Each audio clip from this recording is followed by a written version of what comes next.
What's up, folk? I am live both here on Facebook and YouTube, and I am going to invite some people. Please make sure that if you are watching this video that you do hop out to my YouTube page and subscribe and like my video. Comment, please. It drives me up higher in the ratings process, and if I can get enough people out there and start looking at my stuff, then I might actually end up getting paid for some of this that I do. And not that that's the end all and be all for what I'm trying to do, but that would surely help my situation just a tiny bit. I can't see, again, if anybody is here. Hi, April. I can't on YouTube, but I can't on Facebook. I don't know why that is happening the way it is there. So I'm going to also grab my cell phone so that I can see. Sorry, guys. If you guys are messaging me on Facebook, because it's being stupid and I can't see that stuff. So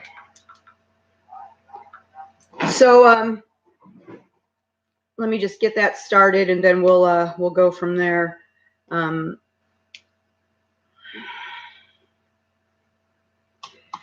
So I wanted to talk a little bit. Let me just tell you, first of all, exponentially better from yesterday. You guys have no idea how much you helped me, and I want to tell you, first and foremost, thank you so much for everything that you all have done. I'm going to hop over to the YouTube channel so that I can see those comments. I want to thank you guys so much for everything you did yesterday and all the help and encouragement and kind words. Part of my mental illness makes me fixate on things and makes me feel like, good morning, ladies, makes me think that I have to agree with other people and what they say. Trying to watch on YouTube, would like to see your channel grow so you can make a bit more money. Thank you. I would really like that too. But I'm going live in both places and I can only see at the comments anyway here. So it's much better if I'm in YouTube land. But you guys helped me. You helped me so much. And yep. Hi, Carol. Thanks for popping in on the YouTube channel. Make sure that you like the video and share it with your friends if you wouldn't mind when we're done. Hey, Casey. Casey and Canty are out on the Facebook page. I'm going to try to look back and forth between it. But yeah, you guys really helped me yesterday. You helped me to realize that I can have my own truth, that I can believe spiritually the way that I want to believe. I know I say that stuff all the time. You'd think it would just be second nature to me, but for whatever reason, it's not. So I just wanted to let you guys know. And so we're going to talk about the things that I am addicted to and the toxic things and what I am going to try to do to work through them, and what someone who popped on yesterday and then talked to me all the way back home from Bradenton, we discussed some stuff. Hey, so anyway, I'm addicted to a lot of toxic things, not just people and situations. Drugs and alcohol are never an issue for me. I can go in, without smoking cannabis for days and days. I don't drink all the time because I'm really working hard on trying to make sure that my my exercise and diet are not affected by empty calories and things like that. So my distraction is usually people and situations. If there's not any drama going on someplace in my own life, I find but it's going on around me, I find a way to insert myself into it. If a toxic person or situation meanders through my life, I invite them in. Then I take on the sickness of the other people and things. Yesterday, my friend came up with a really great suggestion when we were talking on the phone on my way back from Bradenton, and it was on how to deal with those moments. And today I literally got to use it. And that's the other thing I want to tell you guys before I move on. I've been praying so much recently and meditating so much. I literally got word for word things that spewed out of my mouth in my prayer yesterday came back to me through a Facebook post on this group I'm on for Hecate, keeping her keys. The words came out of the author's mouth in a moment that she was talking about witchcraft and how we worship our gods, and she actually said the words that came out of my mouth in the prayer, so I knew I was being heard again. So I love it when the synchronicities come and you get to see your gods actually speak to you. I keep saying, say something to me. I don't know if I expect a burning bush or something, but that is truly an answer of prayer when your own words come back to you. It wasn't something that I posted on Facebook. I don't think Cindy Brandon is paying attention to my Facebook wall, though she has, and that's the author, has accepted my friend request, and we have conversed a couple of times about things, but I don't think she's looking at my wall. She's got other things to do anyway, and I didn't post it there. So a situation came wandering through, and I immediately wanted to reach out and invite it into my home. Like literally, there was a person in a situation happening, and my willingness to want to help so much, I wanted to invite this person to my house for my solstice celebration on Saturday. And instead of doing that, I felt, and anyway, that's codependency, by the way, and that's part of my addiction. I realized that my stomach was starting to hurt as I was considering extending that invitation to this person, who, by the way, has never been in my house before. And I heard my friend, Karen, hey, Karen, who just jumped in on the Facebook feed, that if only these things and people came into your life and they were holding up a sign, and then the sign needs to say, I'm a vampire and I came to suck the life out of you. And I literally knew that that was what was just about to happen to me. So instead, I stopped. I didn't invite it in. That's the only way a vampire can come into our space, is if we invite it in, if you believe True Blood. Not inviting the drama in, well, that was a start for me. It doesn't make us less compassionate to protect ourselves. We can't save the world, especially when we're working on saving ourselves. This doesn't mean we shouldn't try to help if we can. It just means to be selective. It means paying attention to the warning signs and stepping back when we're going to do more harm than good, especially if the help we end up giving the other person harms us in the process. And generally, that's what ends up happening. So yesterday, my life thing really helped me. I'm learning that I'm allowed to believe my own truth and speak it. I'm learning that I can walk away from people and the toxic, hey, Karen Bailey, and the toxic situations, and and sometimes I don't even have to walk away because they walk away for me. And that's even easier when you don't have to do anything. Literally, people have fallen out of my life since I started this Kundalini process, since I started the meditation, and your vibration changes. And I used to not even really think about that. I wondered really, how much does that have an effect on the people and situations around me? Hey, Casey, thank you.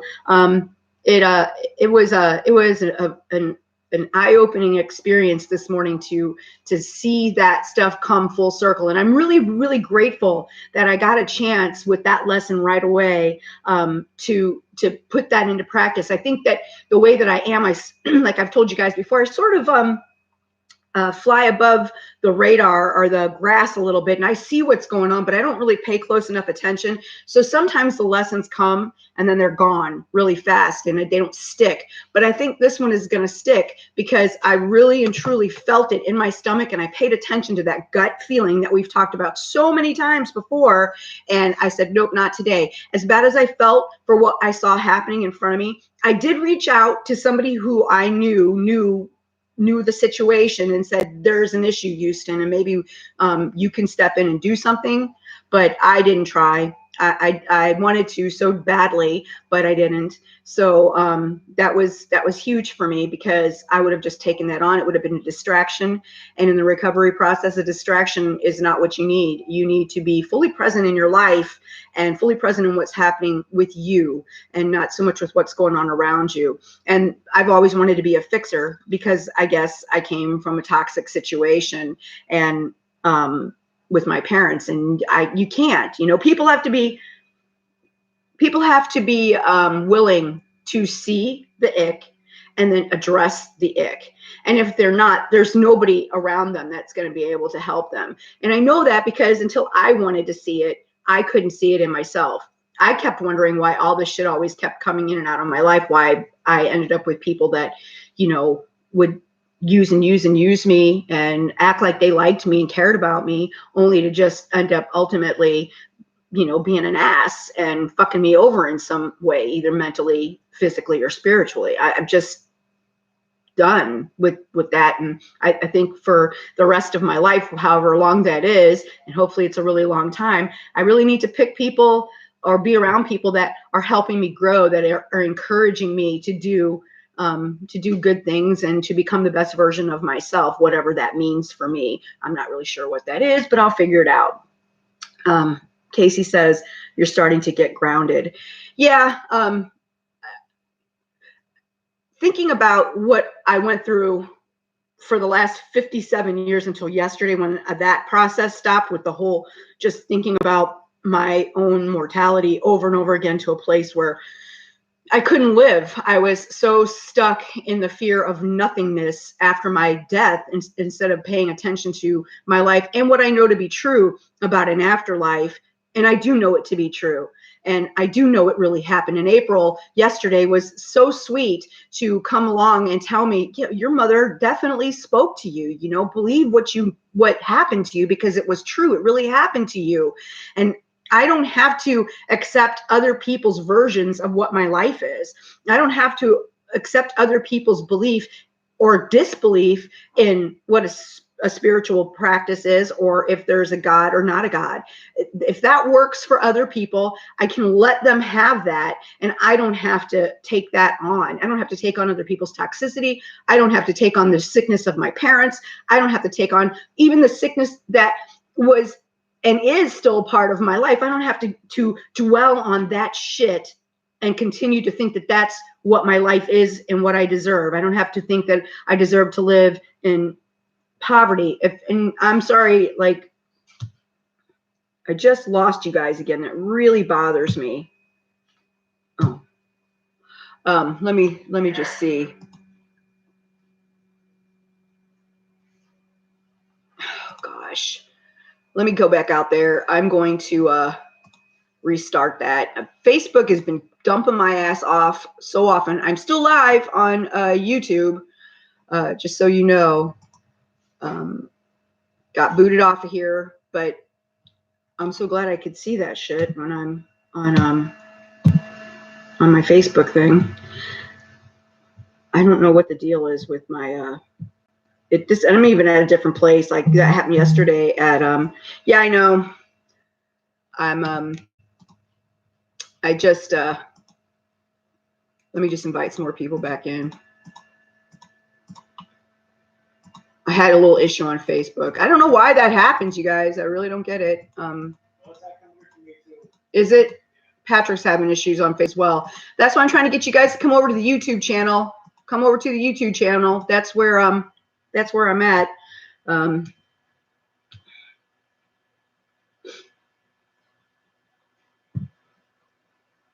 Okay. So that's why you guys should, like, come to the YouTube channel. That's where you should be. Come to the YouTube channel. Anyway, I'm not calling non-believers toxic at all. I'm not. I'm just saying that for me, it's toxic to have that in my system. I can't take on what other people believe or disbelieve. That if it works for you and you're a non-believer, right on. But for me, it's toxic. I'm not saying that your disbelief is toxic. I'm sorry if I came off that way. That's not what I meant. Anyway, sorry about that, guys. I don't know what happened. So anyway, if you wouldn't mind liking and subscribing to the channel, and you know, sharing the video around, that'd be awesome sauce. I don't know what happened with my feed on Facebook. Patrick said he's having trouble over there too. But anyway, I'm gonna pop off of here and start my exercise and get my day going, because I have shit I have to do. And I hope you guys, I want to thank you again. Not hope, I thank you so much for everything you did for me yesterday. And I will see you guys tomorrow. Peace.